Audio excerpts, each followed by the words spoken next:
Bueno, vamos a comenzar la escuela bíblica. Sabéis el título, ¿verdad? Fundamentos básicos para la vida cristiana. Y la semana pasada comenzamos ya la lección 11, que habla sobre la persona y la obra del Espíritu Santo. Vamos a hacer una pequeña introducción de lo que se habló la semana pasada, un resumen rápido. Dice que el Espíritu Santo no es una vaga influencia, ni una idea mística, es una persona. Esto significa que puede comunicarse y hacerse real y manifestarse a nosotros, porque es una persona y trata de persona a persona, porque nosotros también somos personas, ¿verdad? ¿Qué es una persona? Una persona es la suma de características propias de comunicación y de actuación con una personalidad propia, un ánimo, una forma de actuar que es diferente e independiente a otra persona. O sea, no hay dos personas en todo el universo, en toda la creación no hay dos personas iguales, porque tienen distinta personalidad. Cada persona es independiente y siempre hay un rasgo que la distingue de los demás.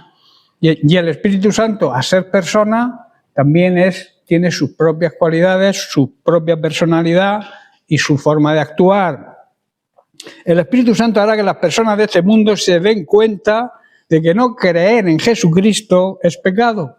Es el pecado, digamos, fundamental, el pecado de donde emanan todo el resto de pecados, toda la desobediencia a Dios que viene al no creer en Jesucristo. Por tanto, cuando se confiesa a Cristo como Señor y Salvador, se cree en Él, el pecado es quitado.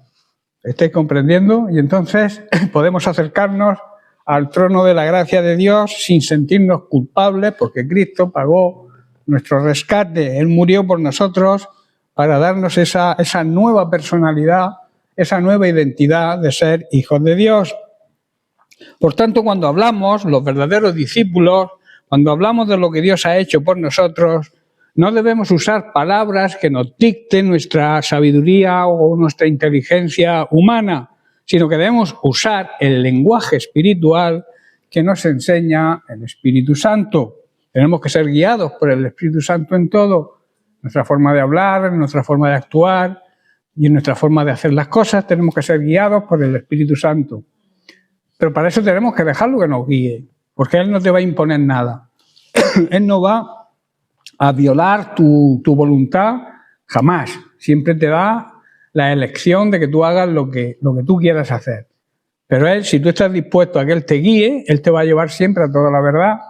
Los caminos que te va a enseñar son los caminos verdaderos y lo que te va a enseñar es cada vez más la figura de Jesucristo, ¿verdad? Por eso debemos ser influenciados y debemos ser, digamos, dirigidos por el Espíritu Santo de Dios. El Espíritu Santo, digamos que es una persona que, como hemos dicho, es la suma de características propias de comunicación y de actuación. Una persona se distingue siempre de otra, como hemos dicho. Al ser la tercera persona de la Trinidad, por tanto, el Espíritu Santo es Dios. Y cuando decimos que es Dios, tenemos que admitir los atributos que tiene Dios. Si Dios es omnipresente, el Espíritu Santo también lo es, que significa que está en todo lugar. Si es omnisciente, que quiere decir que todo lo sabe, el Espíritu Santo también lo es. Y si es omnipotente, es todopoderoso también, porque Dios es todopoderoso, todo lo puede. También el Espíritu Santo nos muestra los atributos de su personalidad, nos muestra su intelecto, la forma de hacer las cosas. Por eso muchas veces, la verdad es que muchas veces nosotros no sabemos cómo debemos orar o cómo debemos pedir, pero dice que el Espíritu Santo nos ayuda, que somos débiles en eso, no sabemos, y el Espíritu Santo de Dios nos ayuda. Nos muestra también su voluntad. Desea que la Iglesia de Cristo sea como el cuerpo humano, que está compuesto de distintas partes, pero es un solo cuerpo y reparte dones como Él quiere. También nos muestra que es una persona sensible. No debemos entristecer al Espíritu Santo de Dios con nuestra forma de vivir. Es muy sensible y además, como he dicho, nunca va a usurpar nuestra voluntad. La Biblia describe al Espíritu Santo, como estudiamos la semana pasada, de diferentes maneras. Primero, a través de diferentes nombres. Por ejemplo, al Espíritu Santo se le llama el Buen Espíritu, el Espíritu de Dios, el Consolador, el Espíritu de verdad, el Espíritu de Cristo, el Espíritu de adopción y también el Espíritu de gracia. La Biblia también describe, y esto es entrar en nueva materia, también describe al Espíritu Santo a través de símbolos. Por ejemplo, símbolo de la paloma. En Mateo capítulo 3, 16, en el bautismo de Jesús, vemos lo siguiente. Dice, y Jesús, después que fue bautizado, subió luego del agua, y he aquí los cielos le fueron abiertos, y vio al Espíritu de Dios que descendía como paloma y venía sobre él. Vemos la simbología del Espíritu Santo como una paloma. También se describe como una voz. En el primer libro de Reyes, capítulo 19, versículos del 9 al 12, vemos a Elías, después de ser fortalecido por un ángel y después de matar a 450 falsos profetas, dice que cuando Acab, el rey, llegó a su casa, le contó a su esposa Jezabel todo lo que Elías había hecho, incluso la manera en que había matado a todos los profetas de Baal. Entonces Jezabel le mandó el siguiente mensaje a Elías. Dice, que los dioses me hieran e incluso me maten si mañana a esta hora yo no te he matado a ti, así como tú mataste a los profetas. Se enfrentó a 450 falsos profetas y se atemorizó con la amenaza de una sola mujer. ¿Os dais cuenta cómo sería esa mujer, verdad? Elías tuvo miedo y huyó para salvar su vida, dice la Biblia, que se fue a Berseba, una ciudad de Judá, y dejó allí a su sirviente. Y en el versículo 9 dice, y se metió en una cueva donde pasó la noche, y vino a él palabra del Señor, el cual le dijo, ¿qué haces aquí, Elías? Él respondió, he sentido un vivo celo por el Señor de los ejércitos, porque los hijos de Israel han dejado tu pacto, han derribado tus altares y han matado a espada a tus profetas, y solo yo he quedado, y me buscan para quitarme la vida. Entonces él le dijo, sal fuera y ponte en el monte delante del Señor. Y he aquí el Señor que pasaba, y un grande y poderoso viento que rompía los montes y quebrantaba las peñas delante del Señor. Pero el Señor no estaba en el viento. Y tras el viento vino un terremoto, pero el Señor tampoco estaba en el terremoto. Y tras el terremoto un fuego, pero el Señor no estaba en el fuego. Y tras el fuego un silbo, o sea, una suave voz audible, apacible y delicado.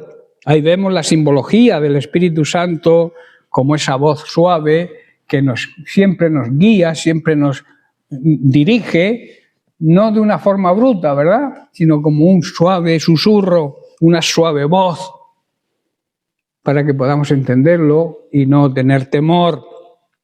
También otra simbología es el sello. En Efesios capítulo 1, verso 13, Pablo dice, en él también vosotros, habiendo oído la palabra de verdad, el evangelio de vuestra salvación, y habiendo creído en él, fuisteis sellados con el Espíritu Santo de la promesa. Cuando creemos en Cristo, Dios nos identifica como suyos al concedernos, al darnos el don del Espíritu Santo, el cual lo había prometido mucho tiempo atrás. También se le representa como agua y agua viva. En Isaías 44, verso 3, leemos, dice, porque yo, dice Dios, derramaré agua sobre el sequedal. Vemos una clara referencia al Espíritu Santo. Y ríos sobre la tierra árida. Mi espíritu derramaré sobre tu generación y mi bendición sobre tus renuevos, o sea, sobre tu descendencia, tus hijos. Y en Juan capítulo 7, versículos 37 al 39, dice que en el último día, el gran día de la fiesta, Jesús se puso en pie y alzó la voz diciendo, si alguno tiene sed, esto lo dijo gritando, alzando la voz, antes no había micrófonos, ¿verdad? Alzó la voz diciendo, si alguno tiene sed, o sea, gana y necesidad de beber agua, y también significa apetito o deseo ardiente de algo, dice Jesús, venga a mí y beba, venga a mí y será saciado. Pero para poder ir a saciarse, debe despertarse en nosotros la sed, el deseo ardiente de ir a su palabra. Sabéis que la palabra de Dios también es simbología del agua en la Biblia. El agua es quien nos lava, quien nos purifica. La palabra de Dios, Jesús también, que es el verbo hecho carne, también nos purifica. Y en el verso 38 dice, el que cree en mí, como dice la Escritura, de su interior correrán ríos de agua viva. Esto lo dijo Jesús del Espíritu que habían de recibir los que creyesen en Él.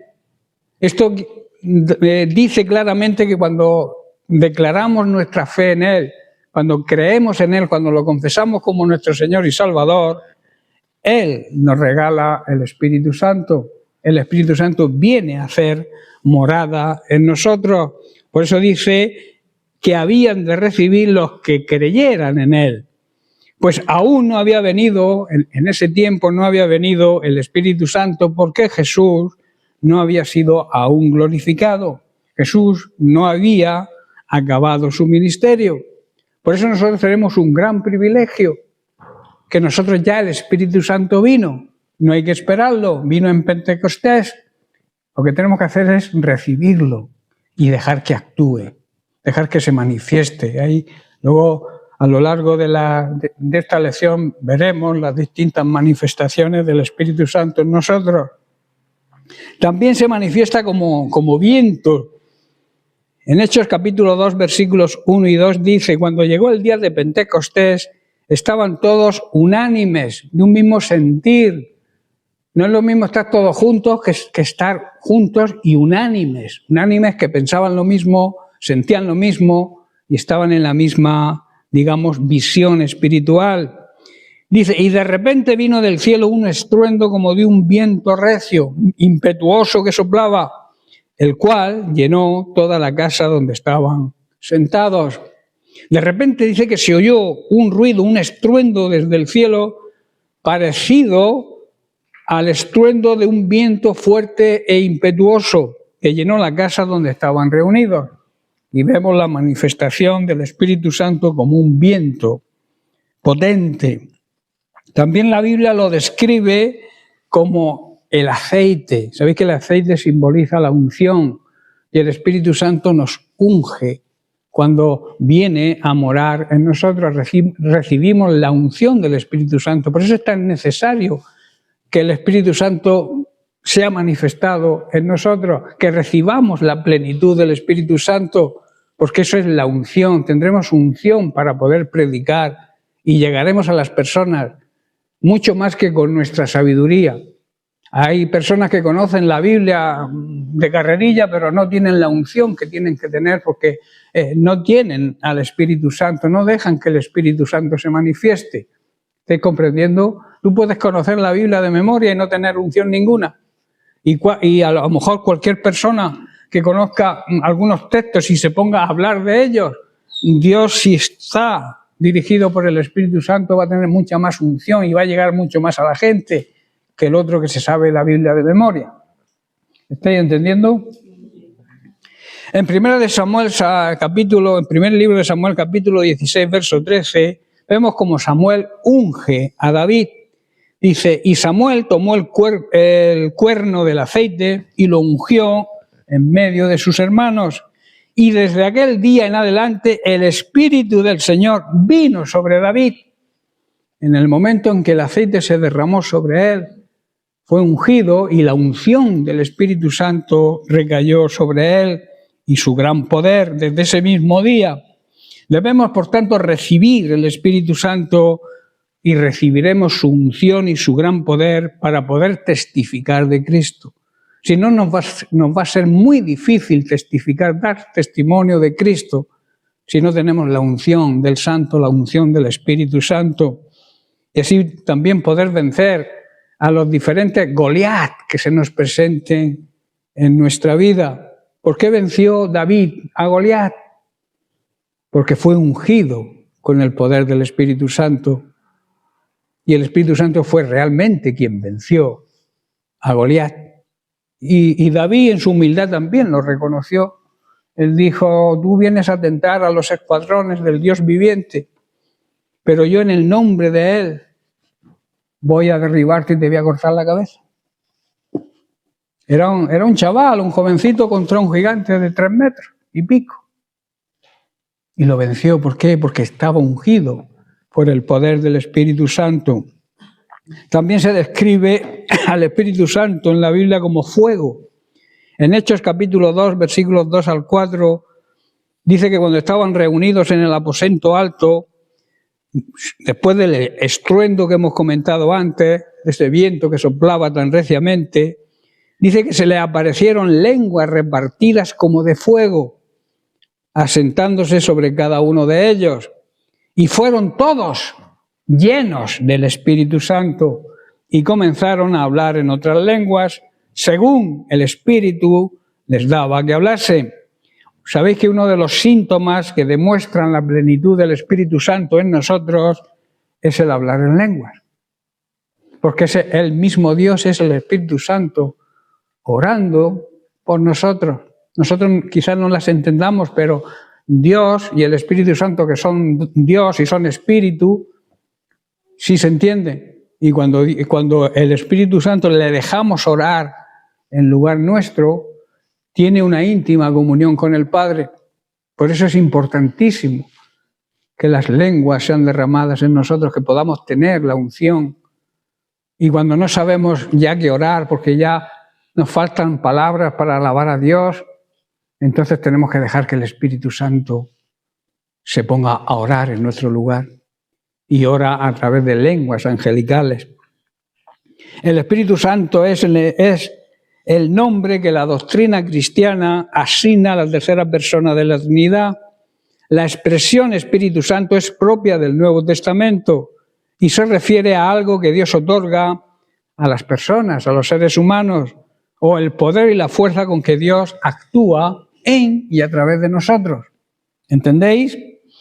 El Espíritu Santo significa literalmente viento o aire en movimiento. Viene de una palabra neuma, de ahí viene la palabra neumático, que es algo que está lleno de aire, ¿verdad? Y también significa aliento de vida. En Génesis vemos que el ser hecho de barro se transforma en un ser viviente cuando el Creador, Dios el Creador, sopla sobre su nariz ese aliento de vida. ¿Estáis entendiendo? Lo que más gráficamente ilustra esta significación primordial del Espíritu es que es una fuerza vital, es la energía que da vida, es lo que realmente da vida. Un cuerpo sin el Espíritu, ¿qué le ocurre?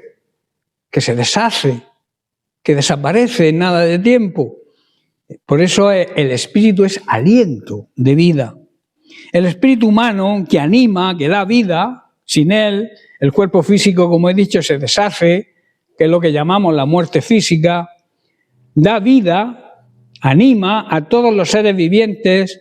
Ese aliento procede de Dios, procede del Espíritu Santo, que es Dios. Por consiguiente, la acción primordial del Espíritu Santo tiene que ver con la animación. Animación es dar vida y el sostenimiento de esa vida. En el Evangelio de Juan, al describir el don del Espíritu Santo, tras la resurrección de Cristo, por su poder, Cristo fue resucitado, recordemos, por el poder del Espíritu Santo, marca, dice el apóstol Juan, el inicio de una nueva humanidad, ¿verdad?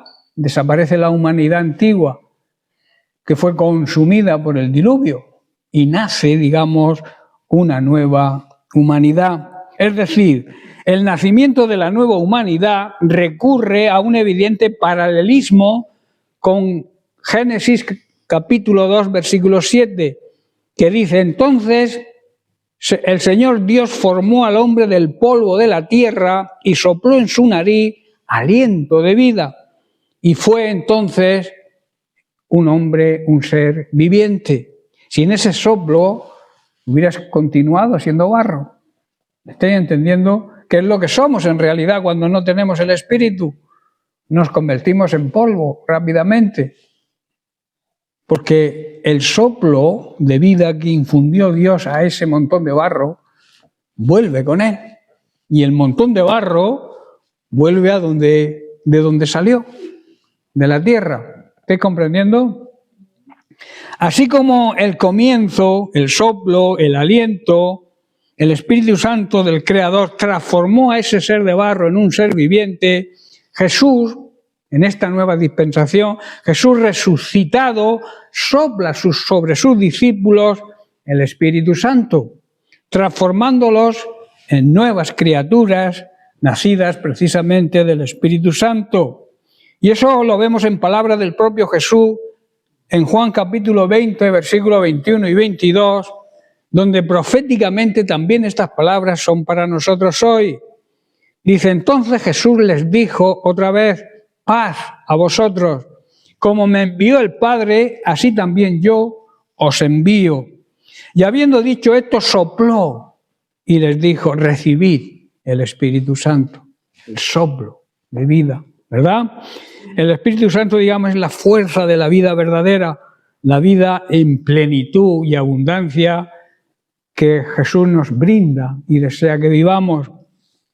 Con el nuevo pacto nacería una nueva humanidad, un hombre, un ser humano con un corazón nuevo, no de barro, no de piedra como antes, sino un corazón de carne, que tendría la ley, la palabra de Dios, escrita en su corazón y actuaría conforme a su conciencia. La conciencia que actúa como una alarma, ¿sabéis? Como una señal de peligro. La conciencia siempre nos avisa cuando vamos a tropezar, cuando vamos a caer en alguna tentación. Tenemos ahí a la conciencia. Es la alarma que nos señala que estamos en peligro. Y de ahí, de esa conciencia, nacería un hombre, un ser humano, en ese nuevo pacto, en esa nueva humanidad. Un ser humano con un corazón, como he dicho, de carne, un ser humano responsable. Esta nueva humanidad es la obra del Espíritu Santo. En Romanos capítulo 2, versículos 14 y 15, vemos cómo explica esto el apóstol Pablo. Dice, por cuanto los gentiles que no tienen ley, hacen por naturaleza lo que es ley, estos, aunque no tengan ley, son ley para sí mismos, mostrando la obra de la ley escrita en sus corazones, dando testimonio su conciencia y acusándolos o defendiéndolos en sus razonamientos. Aún los incrédulos, quienes no tienen en cuenta la palabra de Dios, la Biblia, no la conocen y la ignoran, muestran que la conocen cuando por instinto la obedecen, aunque nunca la hayan oído. Hay personas que no conocen la palabra de Dios y son buenas personas. Y cuando hacen algo malo, se sienten mal porque hay una conciencia. Eso quiere decir que la palabra de Dios cuando nacemos ya está escrita en nuestro corazón. Aunque no la conozcamos, actuamos por instinto. A eso es a lo que se refiere Pablo con los gentiles. Los gentiles eran aquellos que no aceptaban a Cristo. Los gentiles aquí representan las personas incrédulas que viven sin conocer la palabra de Dios, sin conocer a Cristo. Pero que hay muchas personas, aunque hay muchísimas personas malignas, hay muchas personas que aún sin conocer la palabra de Dios, actúan de la forma que la palabra de Dios dice. ¿Estoy comprendiendo? Por eso Dios es un Dios justo. Y nosotros nunca podemos mandar al infierno a nadie. Porque, repito, es Dios el juez quien juzga. Esto demuestra que tienen la palabra de Dios escrita en el corazón porque su propia conciencia y sus propios pensamientos o los acusan o les indican que están haciendo lo correcto, aunque no conozcan la palabra de Dios, repito. Para Lucas, en el libro de Hechos, el derramamiento del Espíritu ocurrió el día de Pentecostés y esto marca el comienzo de la era de la dispensación del Espíritu que fue anunciada por medio de los profetas. Estamos viviendo ahora en la dispensación del Espíritu Santo. Estoy comprendiendo, en la época, en el tiempo del Espíritu Santo. Y también el inicio de esa era, de la era del Espíritu Santo, también marca el nacimiento y el comienzo de la Iglesia. La Iglesia nace, comienza con el derramamiento en el día de Pentecostés del Espíritu Santo. ¿Estoy entendiendo? Ahí nace la Iglesia también. Ahora bien, escuchar, que el inicio de la era del Espíritu Santo sea también el inicio de la era de la Iglesia, no significa que la Iglesia sea propietaria del Espíritu Santo. ¿Estoy entendiendo? El Espíritu Santo no es nuestra propiedad. Nosotros somos su propiedad. ¿Estoy entendiendo? Porque Cristo nos compró con su sangre y nos compró para Dios, y el Espíritu Santo es Dios. No es que la Iglesia tenga o posea el Espíritu Santo, es el Espíritu Santo el que tiene a la Iglesia como un instrumento para la renovación de la humanidad y de toda la creación de Dios. O sea, no es que el Espíritu Santo sea propiedad nuestra, es que la Iglesia le pertenece al Espíritu Santo porque es Dios. Es el Espíritu Santo el que proveerá la fuerza y la autoridad necesarias para cumplir con nuestra misión. En este sentido ocurre algo similar con la promesa que recibió Moisés en el monte Horeb, aun cuando en esa ocasión no se mencione al Espíritu Santo. Dios le dijo: yo estaré contigo, el Espíritu de Dios estará contigo y el Espíritu de Dios estará con nosotros siempre. Amén. Es el Espíritu el que provee la fuerza y la autoridad para poder llevar a cabo la gran comisión. Esto lo vemos en Éxodo capítulo 3, versículos 11 y 12. Dice: entonces Moisés respondió a Dios: ¿quién soy yo para que vaya al faraón y saque de Egipto a los hijos de Israel? Y él respondió: ve, porque yo estaré contigo. O sea, tú no vas solo, nosotros no caminamos solos, hermanos. Cuando nosotros salimos a evangelizar, cuando le hablamos a alguien, el Espíritu Santo está con nosotros. No estamos solos. Tenemos que dejar que Él nos guíe. Yo estaré contigo, nos dice, y esto te será por señal de que yo te he enviado. Cuando hayas sacado de Egipto al pueblo, servirás a Dios sobre este monte, sobre el monte Horeb. ¿Qué significa eso para la actualidad? Que si Dios está con nosotros, nosotros estamos obligados a servirle a Dios dentro de la congregación donde Dios nos ha puesto. En nuestro monte Horeb. ¿Estáis comprendiendo? O sea, servir y seguir a Cristo no es venir los domingos por venir, porque nos hemos acostumbrado o nos han enseñado a venir los domingos. Hay que ser participantes. Hay que dejar que el Espíritu Santo nos use como su iglesia que somos y le pertenecemos, para que hagamos el plan y el propósito por el cual Dios nos ha salvado.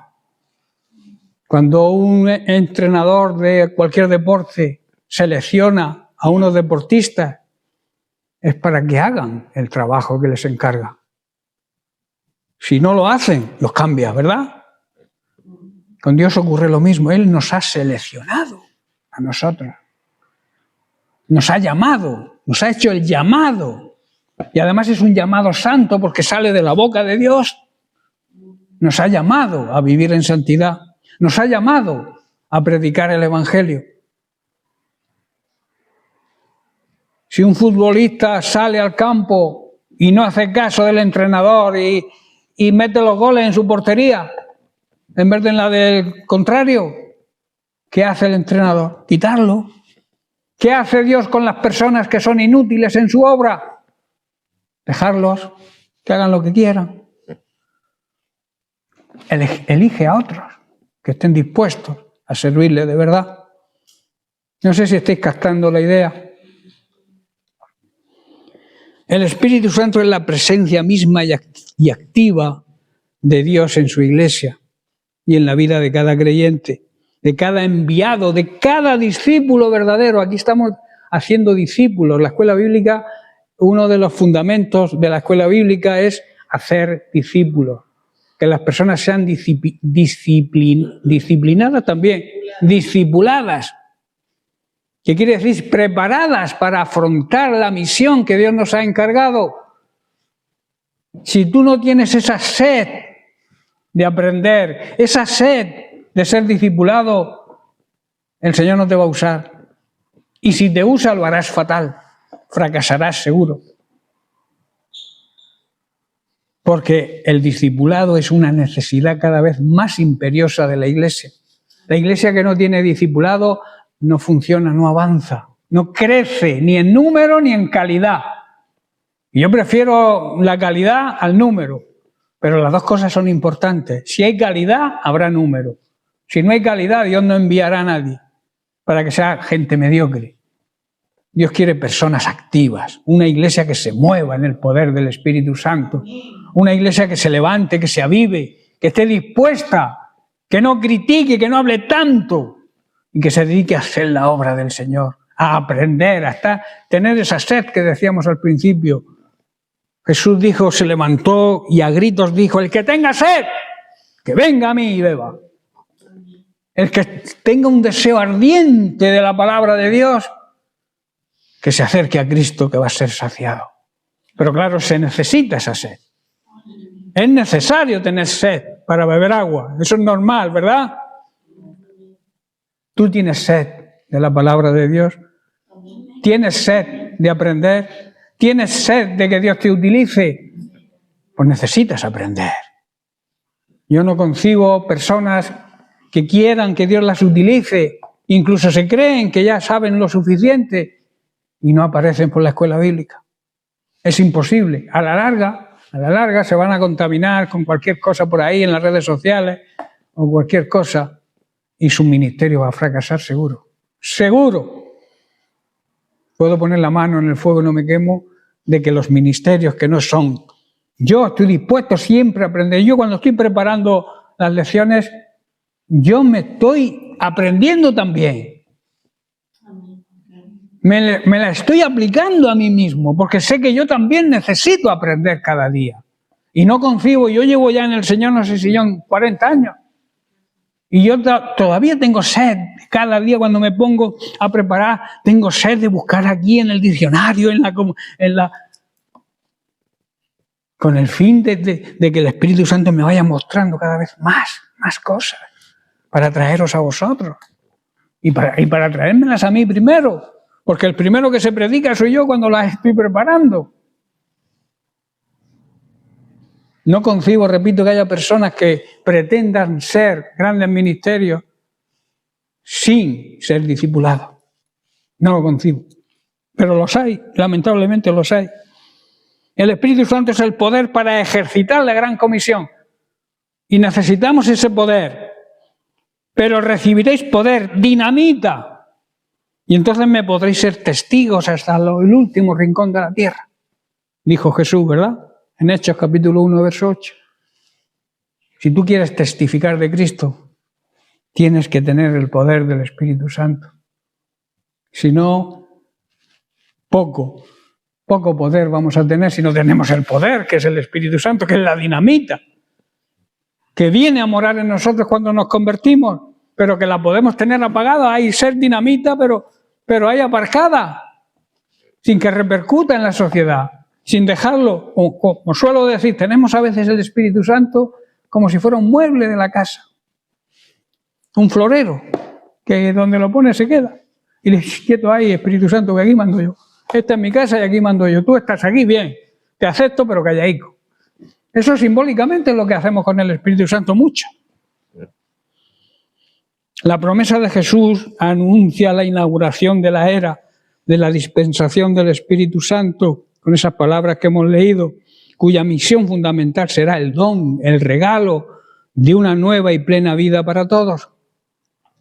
Y también de la edificación de la comunidad cristiana, del nuevo pacto, la Iglesia, y el lanzamiento de esa gran comisión que Jesús nos dice hasta lo último de la tierra.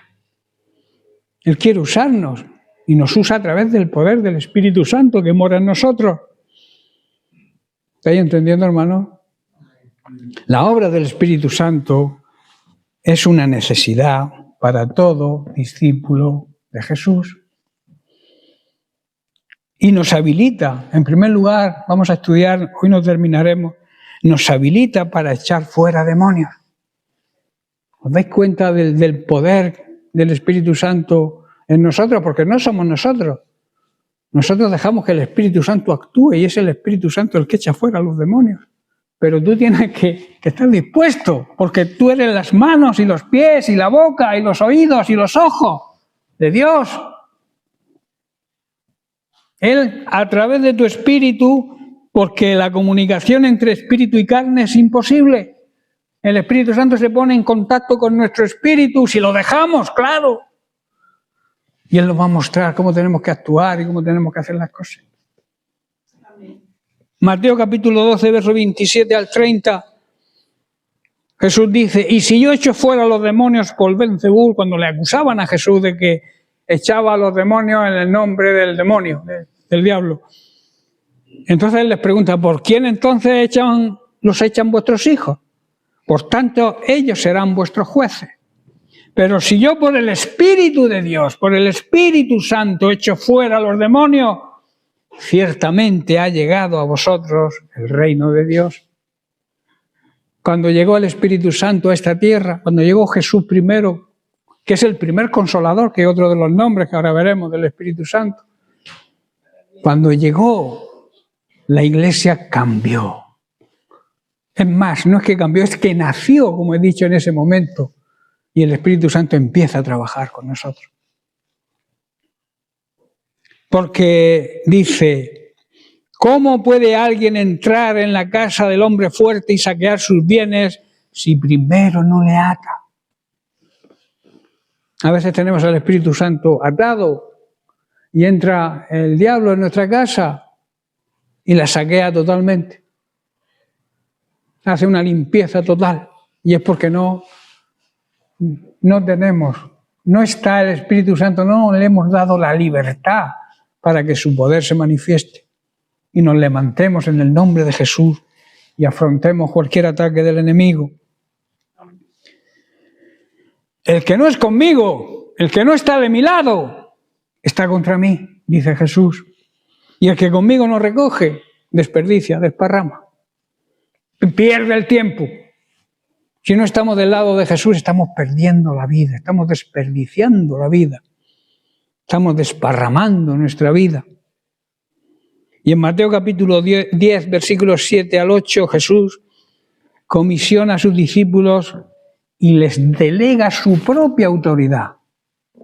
La autoridad de Jesús se la delega a sus discípulos. Y esto es para nosotros también hoy, es de aplicación. Dice, y yendo, les dijo, predicad, un mandamiento, orden, imperativo, diciendo, el reino de los cielos se ha acercado.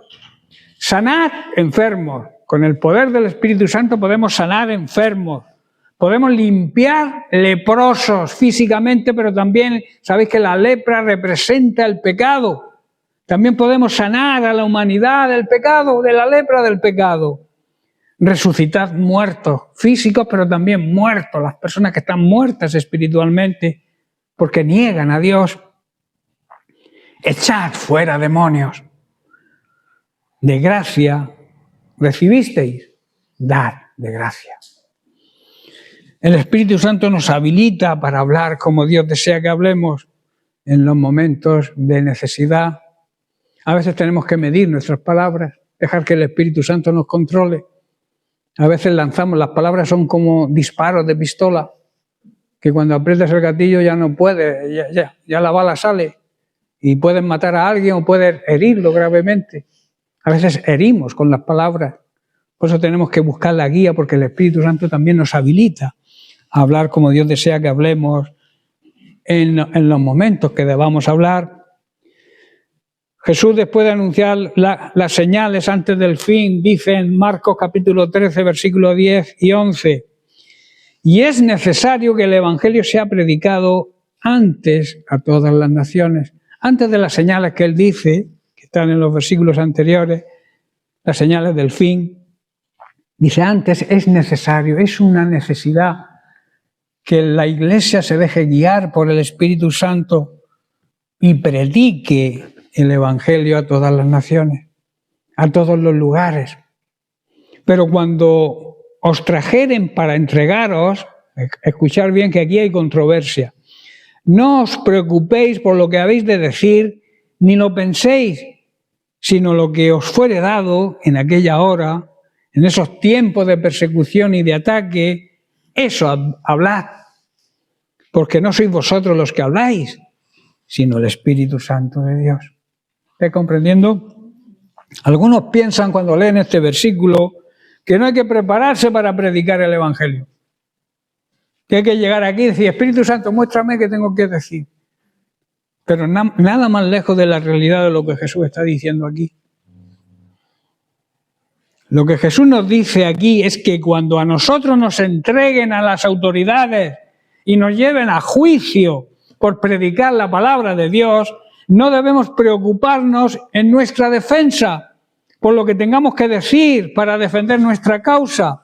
En ese momento Dios, a través del Espíritu Santo, nos indicará lo que debemos decir. ¿Estáis entendiendo? Nosotros quizá no sepamos lo que vamos a hablar cuando nos lleven ante los tribunales porque hemos predicado el Evangelio, ha llegado la policía, nos han denunciado, nos han cogido presos y nos llevan a un tribunal, no sabemos qué vamos a decir. Y entonces dice, estad tranquilos, porque el Espíritu Santo hablará por vosotros. O sea, actuará en vuestra defensa. A eso es lo que se refiere Jesús, no a que no hay que prepararse para predicar. ¿Estáis entendiendo? También nos habilita para nacer de nuevo. El Espíritu Santo nos hace nueva creación, nuevas criaturas. Eso lo vemos todos sabemos la conversación de Jesús con Nicodemo, el capítulo 3 de Juan. A partir del 3 dice, respondiendo Jesús, le dijo, de cierto, cuando Jesús repite la palabra de cierto, o en verdad os digo, está diciendo, atentos que lo que voy a decir es de suma importancia. Que el que no naciere de nuevo no puede ver el reino de Dios. Nicodemo le dijo, asustado, ¿cómo puede un hombre nacer siendo viejo? ¿Puede acaso entrar por segunda vez en el vientre de su mamá y nacer? Respondió Jesús, yo me figuro la cara que pondría Jesús así, de cierto, presta atención, Nicodemo, que el que no naciere de agua y de espíritu, que no naciere a través del agua de simbología de la palabra de Dios, de la limpieza que nos produce la palabra de Dios y del Espíritu, no puede entrar en el reino de los cielos, porque en el reino de los cielos no puede entrar ninguna inmundicia. Tenemos que ser lavados con la sangre de Cristo, lavados con esa agua, con esa palabra que simboliza en la Biblia el agua, y del Espíritu. Ser llenos del Espíritu Santo, del poder y de la autoridad de Dios. Y luego dice, lo que es nacido de la carne, carne es. Y lo que es nacido del Espíritu, Espíritu es. ¿Qué quiere decir? Que los seres humanos solo nos podemos reproducir la vida humana. Tú no puedes producir la vida en el Espíritu, la vida espiritual. Los seres humanos producimos la vida humana. Pero la vida espiritual solo nace, la produce el Espíritu Santo. ¿Estáis entendiendo? Y entonces sigue diciéndole, no te maravilles de que te dije, os es, y habla en plural, os es necesario, nos dirige también a nosotros, os es necesario nacer de nuevo. Las iglesias están llenas de creyentes supuestos, pero que no han nacido de nuevo. Asisten a las iglesias como, digamos, oyentes, simpatizantes, les gustan las predicaciones, les gusta escuchar la palabra de Dios, pero no se han decidido a entregar su vida a Cristo. Estos son simpatizantes, que yo llamo. Son convencidos, pero no convertidos. Y Dios necesita personas que se conviertan, que se transformen a través del nuevo nacimiento en una nueva persona. No basta con aceptar el Evangelio si no hay una transformación en nuestra vida. Si tú dices que eres creyente, si tú dices que sigues a Cristo pero haces lo que te da la gana con tu vida, perdóname, pero no has nacido de nuevo. Un nacido de nuevo puede tropezar, pero no puede andar caído, arrastrándose en el pecado durante toda la vida. Tú puedes tropezar porque el enemigo nos ponga piedra en el camino y luego te arrepientes, te levantas y el Señor te levanta, el Espíritu Santo te ayuda. Sientes esa tristeza para salvación, esa tristeza que te produce el haber ofendido a Dios, pero Jesús te tiende la mano y te levanta. Pero si tú consistes en vivir ahí, R pecando, arrastrándote en el pecado, en la inmundicia, ¿qué futuro tienes? El viento sopla de donde quiere y oye su sonido, mas ni sabes de dónde viene ni a dónde va. Así es todo aquel que es nacido del Espíritu. El viento sopla hacia donde el viento quiere. De la misma manera que oyes el viento, pero no sabes de dónde viene, ni a dónde va, ni tampoco se puede explicar cómo las personas nacen del Espíritu. No se puede explicar. Hay que creerlo por fe. Pero es una verdad innegable que es así y que debe ocurrir, es necesario para poder entrar y permanecer en el reino de Dios. Aunque no lo entendamos, cómo se puede nacer en espíritu, es una realidad. Solamente hay que dejarse guiar por el Espíritu Santo. Y entonces vas a comprender, vas a entender la necesidad de un cambio, de una transformación en tu vida, y así poder entrar y pertenecer al reino de Dios, a la familia de Dios. También será nuestro consolador para siempre. En Juan capítulo 14, versos 15 al 16, Jesús nos hace la promesa de la llegada del Espíritu Santo. Dice, si me amáis, guardad mis mandamientos. Un mandamiento, guardad, en imperativo. Y yo entonces rogaré al Padre y os dará otro consolador. Dice otro porque el primer consolador fue Él, pero Él ya cumplió con su ministerio y estaba en el lugar de donde vino, a la diestra de Dios el Padre. Por eso dice, os dará otro consolador para que esté con vosotros de tarde en tarde. ¿No dice eso? Para siempre. Pero de ti depende cómo lo tienes. Si lo tienes actuando o lo tienes calladico ahí en un rincón de la casa. Si amamos a Dios, si amamos a Jesús, debemos obedecer sus mandamientos, hermano. No queda otra. Tropezar, sí, podemos tropezar, somos humanos, no tenemos la perfección de Dios. Pero sí, cuando pecamos sentimos la tristeza, esa para salvación que he dicho, de haber ofendido a Dios, esa tristeza es para salvación. Y no la tristeza que ofrece el mundo, que te pones triste cuando te han pillado. Esa tristeza es para condenación. Si amamos a Dios, debemos obedecerle. Y entonces Jesús, en su trabajo de intercesor, le pedirá a Dios el Padre y Él nos dará, en otra traducción dice, en vez del Consolador, un abogado defensor, que es otro de los nombres y otro de las funciones del Espíritu Santo, quien estará con nosotros para siempre, para ayudarnos y consolarnos. También el Espíritu vive en nosotros.